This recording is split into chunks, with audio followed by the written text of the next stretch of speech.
am back. How are you guys doing? I am so happy to be back. It seems like ever, but actually never not. It's just been a week. Needless to say, I have missed doing the podcast, so I'm glad to do it today. And thank you all so much for joining me. I have heard from many of you about some things that have been going on in your lives, and I really do appreciate it. Thank you for sharing those things with me. So, based upon a couple of your stories, I'm actually looking into some blogs to write about them just to kind of give you a little bit of a background about what I am discussing right now. Is sometimes I talk about my experiences with kids who can see ghosts, like I have been for mostly the past, you know, how many blogs have I written? I think this week would be 70 something blogs.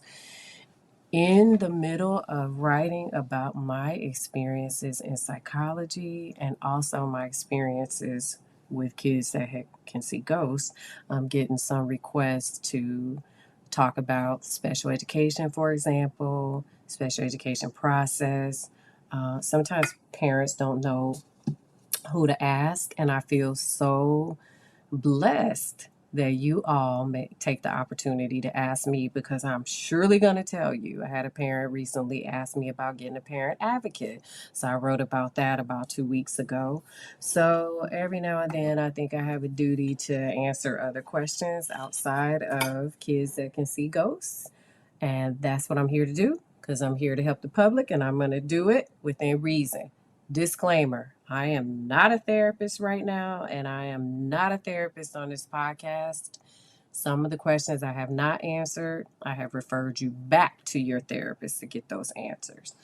That is the person who knows you best. Full disclaimer again, testing.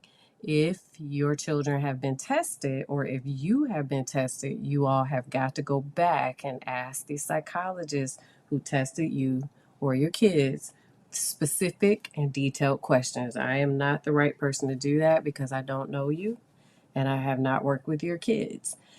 And I don't know your kids either. So the people that know you best are the people that actually have worked with you. So make sure you, or not just work with you, but work for your kids, as I mostly get kid questions. Make sure you all go back and ask those individuals your questions. Another disclaimer, and this is a big one. People always ask about their diagnoses and do I agree with their diagnosis? I'm sorry. That is a huge no-no. I do not give out that information. Remember, you all, most of you, many of you, thousands of you have never met me, and I have never met you as well. The last thing anyone wants to do, I don't care, any psychologist, how about that? I don't care if it's the president or the vice president or, someone in Congress or your school principal. If you are not their psychologist, you do not make hypotheses about what is going on with someone's mental health. And here's the thing, if you were their psychologist, what? We wouldn't tell the public anyway. So I used to watch, and I still do, many people on these different social media sites giving out their layman diagnoses for people. And I always have to laugh because there's so many diagnoses that the public actually makes up. Um, and I'll give you one that's not made up, but it's a different term or it's called something different now. Multiple personality disorder. We call it something totally different now. Or people talk about Asperger's. We don't diagnose Asperger's anymore. But I see things that are way, far fetched, and it leaves me clueless sometimes with the public diagnosing. Although I am a psychologist, I do not diagnose the public. We are not supposed to do that. That is unethical. And if I could diagnose the public, that means all of you would be my clients. And I'm just one person. So keep that in mind. All right. So you can probably stop asking me about your diagnoses, even your kids, because I am not going to comment about those at all. Otherwise, you're good. So asking me about the special education process, I can absolutely do that. Asking me questions specific to something like autism spectrum disorder, such as, hey, is this still a criterion? Students do that sometimes, and I'm like, yeah, go look it up, ask your professors. But yeah, you know, it still is or it isn't. So that's different than asking specific questions. Hey, my kid was diagnosed with autism spectrum disorder. Is this correct? Or a psychologist refused to make my kid eligible for a learning disability. Do you agree with this diagnosis or not being diagnosed? So those kind of things I won't do, just to give an example. Now, I want to give you a little background about Blog 50. This was done when I turned 50. I thought that was cool. Blog 50, Volume 50, when I turned 50 in February. So I thought that was pretty cool. Just to give you a little bit of background. So when I started with Blog 50, what I didn't realize was that I was going to continue to have conversations with a group of kids. Like, they really started liking me, which is good. And they really started talking to me about their experiences with seeing ghosts, sometimes individually, sometimes as a group. Because what will happen if you picture this now, I want you to picture it. When I spoke to one kid, then that kid brought a kid, and then those two kids brought a third kid. Then the three kids were like, yo, yeah, we can open up. She's cool. We could talk about this. And what that led to was having some dynamic conversations with these children who, teenagers, I still call children. But to kind of keep this more confidential, I will say children, although these were older children. How about that? And some of them were, tell you this, some of them were teenagers. And I have to be very guarded with these next stories after Blog 50 due to confidentiality. And you guys know that kind of stuff in psychology.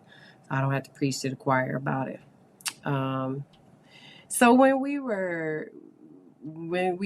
I realized what was happening with the groups, I really got into it and asked a lot of questions so that I can write them on the blog. And one of the things that I asked these kids was if I could tell their stories. And they all said, yes, we would love for you to tell our stories. Just don't tell anybody who we are. And of course, they know that I would not do that. And I think some of them actually listen to this podcast now. The other thing is that this led to some dark stories that came up. If you are keeping up with the blog, you can actually read some of those dark stories. Some of them were unnerving, I will say that. Full honesty here, there was one story that I wrote about that actually kind of blew me away. So I won't get into that one because I did write a blog about it. And so I will talk to you all about that as soon as we get to it. In this case, I called this child J. And the funny thing is, when I wrote this, I said, I need to look back because I don't even remember which letter I'm on. I may actually be past J, and one day I'm going to edit this stuff to figure out which letter I'm on. But needless to say, here we go. So here's the setup. There are a lot of kids that talk. I stumble on my words sometimes with this blog because I have so many thoughts about it. So bear with me. A lot of the kids talk about dark spirits being male. There's one in particular that child J told me about, and I've heard several kids tell me about the shadow man. And I think to them, including teenagers, that's what this entity looks like, a shadow. And I don't know what it is about this entity because it is very tall. All the kids describe it as being about 7 feet tall, very tall to them. About the size of your doorways in your home or your apartment or your condo. This shadow man that child Jay described to me had red eyes, a top hat, and it had a ball and chain around its ankle. Now here's something though. I don't know what it is about the ball and the chain. I have no idea. Literally, if you know, let me know. Because I heard about this entity I hit my microphone, sorry, many times. And one of the consistencies, other than this entity wearing a top hat and dark clothes, and some of the kids say that it has red eyes, some do not. This child did say yes, it had red eyes in the description to me. Me not fishing for this information, this child just telling me. And then the other similarity is the ball and chain. I was like, what is this ball and chain thing? I don't get it. These are some of the similarities. Now, when I talk about the similarities, please understand that this goes back 20 plus years at this stage of my life. These are similarities that kids have told me in different environments. These are different children. This is not stuff that I asked them. These are things that the kids tell me. And so I don't know what it is or what the connection can be because obviously I don't see ghosts or I don't tap into the spirit realm and I don't know, why this ghost appears this way to kids. This is not the first time that I heard of the shadow man, not at all. So I've actually probably written about this before. So I want you to imagine sometimes my thoughts and emotions when I actually encounter and I always say, this is another child. Like I'll come home and say to my husband, this is another child who told me about the shadow man. What is it with this entity or ghost? And so in my brain, I go back in history. I have a good memory and I'll start thinking of stuff and I'll start writing stuff down like, okay, I need to write this for the blog. And then something else will hit me and I said, wait a minute, child so and so told me about the ball and chain thing too. So sometimes I'll actually think about that information and then I will go back and just Google stuff like the shadow man. And I kid you not, if you all Google this stuff, you'll see it, right? And it blows me away because literally I'll just be out or at work talking to these kids or somebody's school or somebody's track meet or sports event. And I go and I'm like, this kid just told me something about the shadow man. And because I think that there's such a strong connection, or I've heard it so many times, what I'll do in my research is go back and just pick one thing. Okay, they said the shadow man. Looks like a shadow man. Let me Google it. And I was blown away by how many people in general, but kids report the shadow man. Yep, yep. And then in the same day or month, around the time when I wrote this blog, there was a therapist who contacted me and shared with me the concern about a kid in this therapist's care who reported a shadow figure with a top hat on and a dark suit, and I don't know about the ball and chain. And I don't know. I get blown away sometimes. So I just remember this day clearly, and I was like, I sat there and listened, but then I said to this therapist, you know, there's some kids who have been talking about this too, and I don't know how to put the connection together or what this is. And the way that we both kind of thought about this figure is that it almost reminds us of how, you know, the clothes men would wear in the late 18th century, the early 19th century. So if you Google that, that's kind of what it looks like. So I did not know, and I still don't know the connection, but that's what Child J described to me. And so then, you know, I was sitting with another child after that, with Child J. And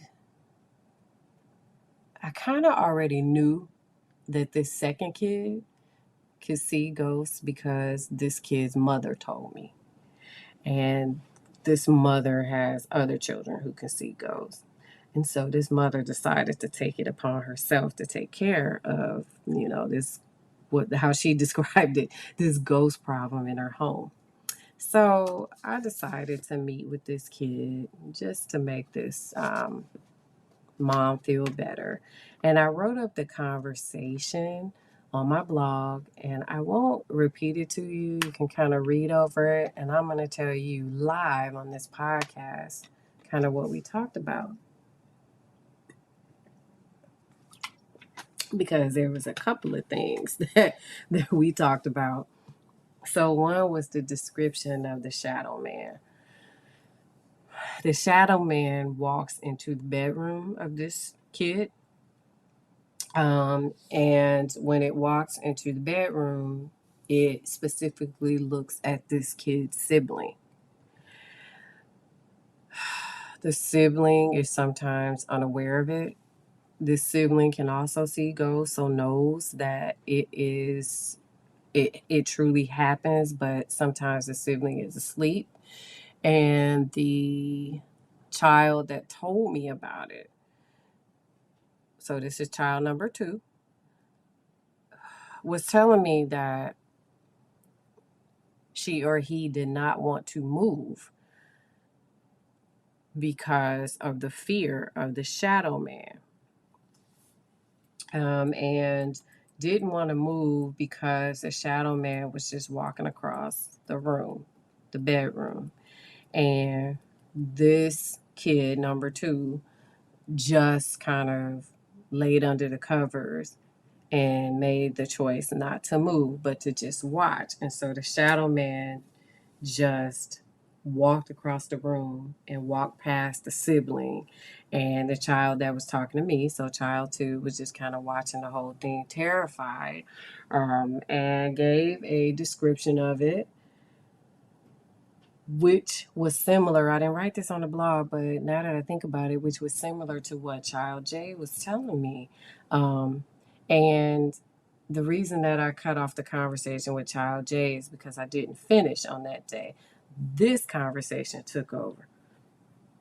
And so, and then, you know, we were kind of out of time. This shadow man did not bother them, just kind of walk through. And I've heard that before from other kids, that they do get scared because it's so big, it's 7 feet tall, and it's really dark, and the top hat and all that, but it doesn't do anything to the kids. It just kind of walk past, like almost the way that older kids described it to me is as if it's just passing by, but it scares them. And because I asked questions like, well, did it see you looking at it? And the answer was no. Or did you get out of the bed? No, I was too terrified. Did it come to your bed? No, but it went over to my sibling's bed. And I thought that was interesting. And then it just left out the window. And so, did it ever come back? Yes, it came back again. And I see I saw the whole thing when it happened the first time, and this one, you know, I learned, saw it again.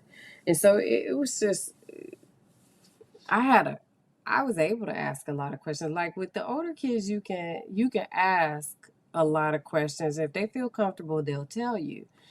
So there was a podcast that I did, and the podcaster, I'm sorry, I'm the podcaster, the caller rather, was talking about an experience with seeing, ghosts. And it reminded me, and I don't think I wrote this in the blog, but I'm not sure. It reminded me of what Child J and Kid 2 in that room talked to me about the shadow man. And I was wondering if,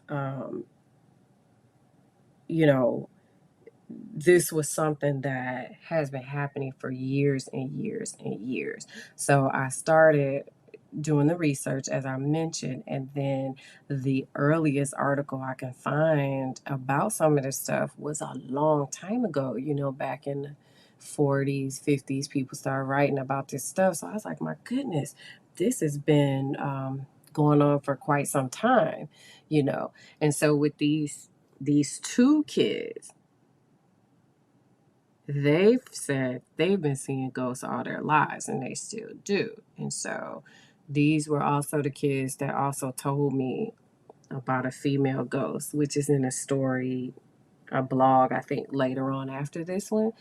But in my research, this same sighting, I know I put a picture of the shadow man up because I was so curious and so enamored by this kid's story that I'm pretty sure that I put a picture up of what it kind of looks like coming into the room. And one of the other reasons I know that without reading the blog to you right now, or looking at it, is also if you go to images, there are images of kids sleeping with the shadow man coming through. And it blew me away because the shadow man had the hat on. And I said, this is what the kids tell me.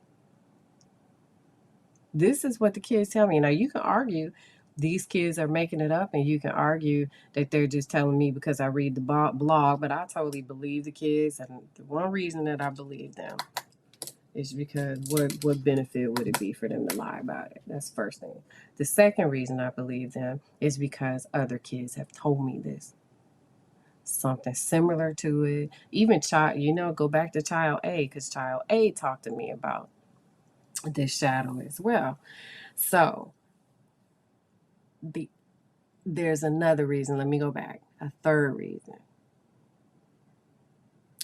There have been movies, countless movies, about dark shadows of a ghost with a top hat on. And I thought about that when I wrote the blog because it's true. And I always say producers and writers of movies don't make this stuff up. These are experiences, because what kind of brain do you have to make of something like The Sixth Sense from 1999? Remember that movie? And Bruce Willis, I'm not going to give it away at the end, but Bruce Willis was in it. I thought it was a great movie. And if you haven't seen it, take a look at it, because that is exactly the little boy who will sit and talk to me about stuff like this. Now, seeing a dark shadow of a ghost with a top hat, we've seen it in different movies. Have you all seen Haunted Mansion or A Christmas Carol? Scooby Doo Mysteries. Um, Freddy Krueger wore a top hat. You see what I mean? So this is not something that I think these kids are making up. Now, let me go to my blog real quick because I don't want to forget how I wrote this to you all about. There was something in Missouri. Oh. Okay.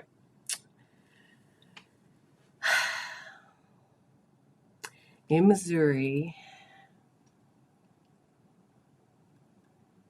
I got to learn more about this. There is a place, I know the place, but I didn't want to oust them publicly, and I still don't. So I even will keep locations quiet as well. So in Missouri, but you all know I live in St. Louis, so that's just a hint. Somebody had reported at an Airbnb of seeing a dark shadow. You know, people will report dark shadows, right? But this is different. This was a dark shadow with a top hat.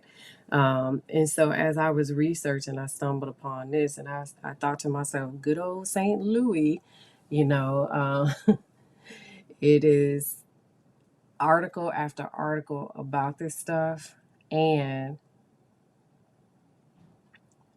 the reason I called this Child J and the Shadow Man is simply due to the kids calling it the Shadow Man, but also when I was reading about this entity or sightings of this kind of entity, because I don't know if it's the same one or not. I'm not that smart to know whether this entity jumps from house to house. I don't know that. But it looks like a shadow man. If you are looking on Google, it looks like a shadow man. And the person that was at the Airbnb and these kids, and you know, they all describe it the same way. Now, let me say this to you as well. Both of the kids that I spoke to, that I wrote about on this blog, talk specifically about having nightmares, but also that sometimes there's a shadow that stands on top of them and they make them feel like they can't breathe or get up. And my eyes got so wide. And one of them said it was the shadow man. Now, do you know what goes through my brain as a psychologist when I hear about this stuff? Well, if you don't know, let me tell you. I have my issues with sleep paralysis, guys. That's one diagnosis that I will disclose that I have issues with. Now, not negative issues, right? But issues because I have a whole frame of mind when it comes to sleep paralysis. You see, and I described this in a blog, I think sleep paralysis is definitely related to paranormal activity. Yep, I said it. But here's the thing, I've been saying it for years. Because what in the world will make a person feel as if they can't get up out of their sleep or out of the bed and they feel like something's sitting on them, holding them down, they can't get up? You tell me that's not an entity. Scientists can say, and psychology is a science, scientists can say, oh, that's some type of brain, XYZ. I don't believe it. And I also have my challenges with schizophrenia as well. I believe that there's something sitting on people that we just, all of us can't see. These kids, however, who could see ghosts, and I'm only talking about these two, they specifically shared with me, no, it was the shadow man. So remember I said the second child saw the shadow man on a different day. Well, that was the description, that I couldn't get up. I couldn't get up. I couldn't get up. It was the shadow man sitting on me. So this kid is pretty lucky though, because the mom is on it. I mean, she is doing all kinds of stuff, from sage to prayer to, you know, to everything. This is also a family whose one of the parents can see ghosts, the other one can't. The one who can't actually did see an entity in the house and totally freaked out and started believing the kids. The other thing is there's also more paranormal activity in the house, and the um, family is aware of it, and they are actively doing something about it. The kids did tell me in two separate times about another entity in the house, and I'll save that one because I actually wrote that up in a blog. So after talking to uh, these kids, I started looking at other things that actually might interest you all. There is a movie on Amazon Prime called The Hat Man, documented cases of pure evil. And see, I don't know about you all, but those kind of movies get to me, so I have not watched it. And I think it gets to me obviously because I'm working a lot, not even counting on it, but periodically I get kids like this under my care. So listen, that movie came up in my Google search. It's called The Hat Man, Documented Cases of Pure Evil on Amazon Prime if you have Amazon Prime. Now that is a story that directly talks about the Hat Man. And that's all I'm going to talk to you about with regard to that movie because I didn't see it, but it came up when I was Googling the Shadow Man, and I did look at the credits and or read the brief summary about it, and it does talk about what the kids are telling me about the Shadow Man. So I might grab my sack at some point and watch The Hat Man with you. Then let me know if you watch it because I have a thing for myself with watching stories about demons and stuff. Like I told you, I don't watch um, movies. Just I watched a couple, like The Entity, and I watched uh, what's that other movie? Poltergeist when I was little, which freaked me out. So, yeah, you guys handle that and let me know how you like it. I am intrigued enough to watch it, but I really have to be in that right frame of mind to do it. So, take a look at some of the articles that I wrote on the blog too. Even to look at that house I talked about, the Airbnb in Missouri. So, I put all those links on my website for you.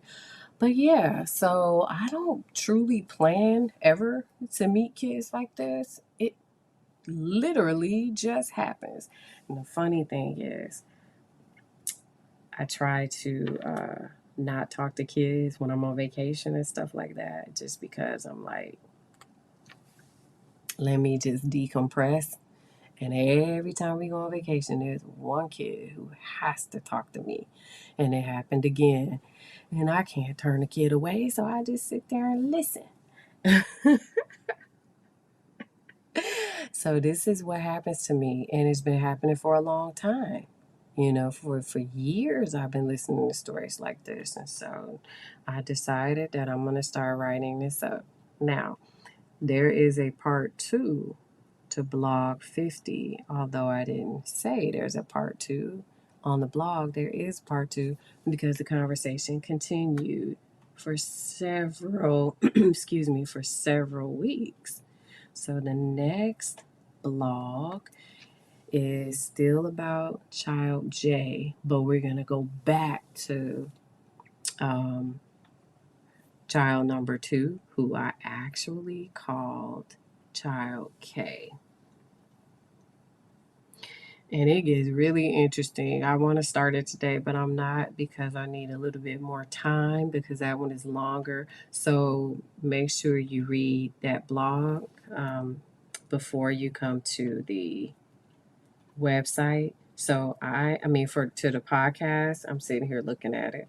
Something I don't do, but I'm doing it today to see how long it is, and it is pretty long. Um,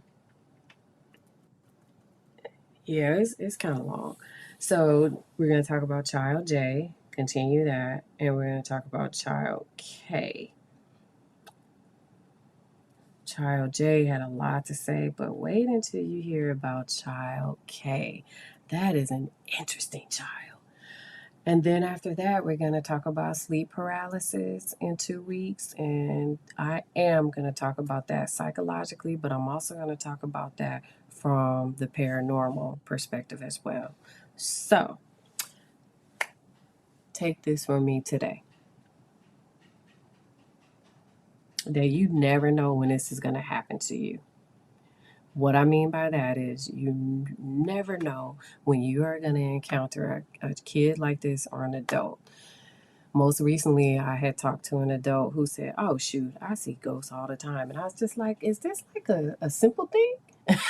Is this just like, whoa, I talk to ghosts and I'm good. Let's talk about it. And that's sometimes when you encounter an adult like this, they'll just kind of go, yeah, I see ghosts. Let's talk about it.